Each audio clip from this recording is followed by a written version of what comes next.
The war in Ukraine slogs into its third week, and the civilian body count is mounting.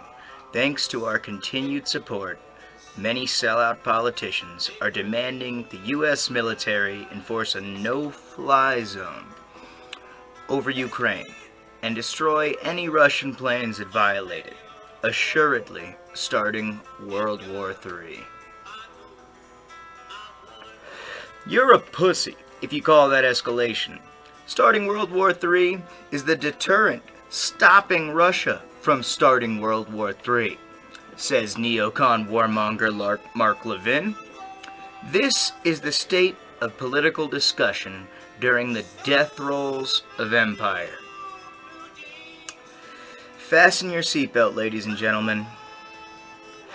Our descent into the third world just accelerated. If we could get these wheels to extend, we'd already be on the ground.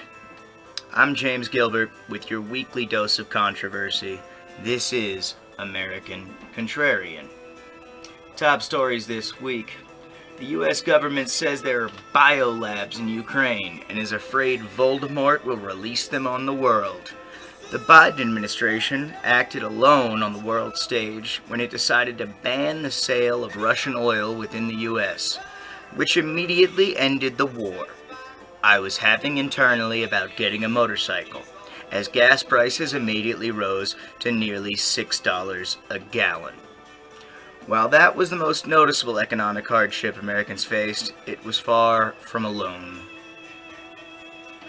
There was a 68% rise in the price of wheat, an over 100% increase in the cost of fertilizer, and a 177% increase in the price of nickel on the 8th, causing regulators to suspend all nickel trades as the metals in a U.S. nickel suddenly became worth 16 cents.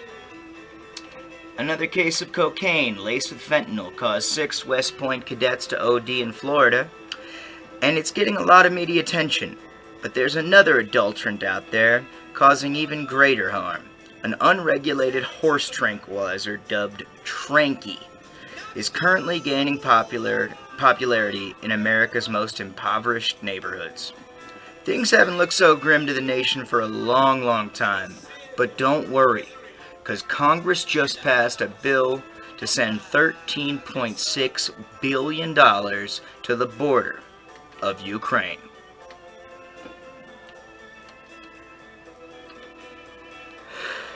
Toria Nuland, our Undersecretary of State for Political Affairs, was asked by Senator Marco Rubio if there are biological weapons in Ukraine earlier this week, after a lot of contradicting articles came out regarding their possible existence.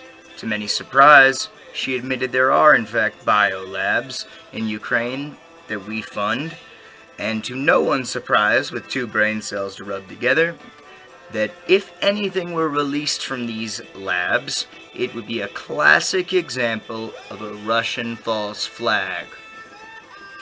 Let's skip over the fact that that's not even the correct usage of false flag, as if our government doesn't know what they are or something, and address how obviously staged all of this is.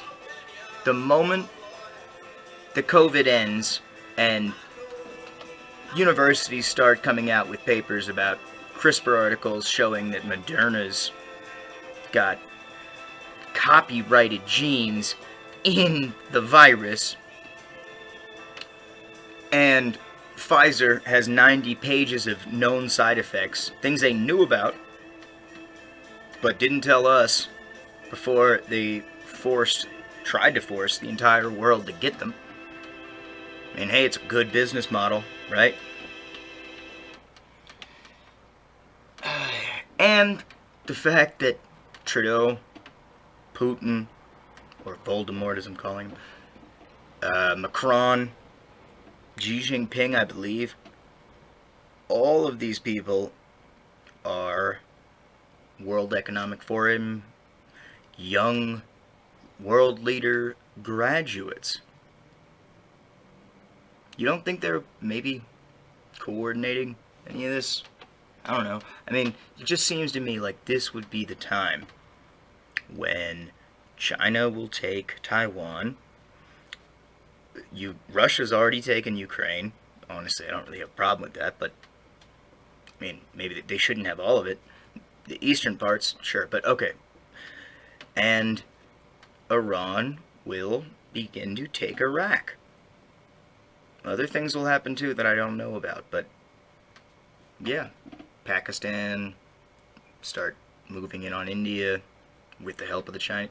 Just theorizing as we lose our grip.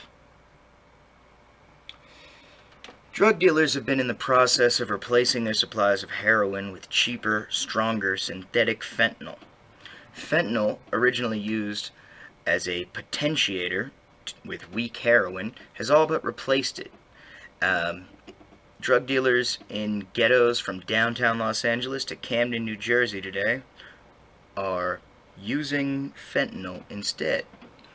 But in certain ghettos, a new drug is popping up.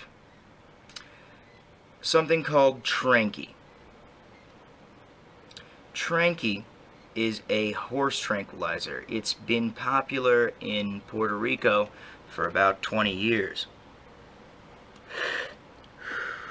The thing about fentanyl is it doesn't last as long as heroin, and it's not as sedating. So if you add an animal tranquilizer that just gets you stupid slumped over, it's going to feel like you have really good heroin at first. But this stuff happens to rot your flesh from the inside out, apparently.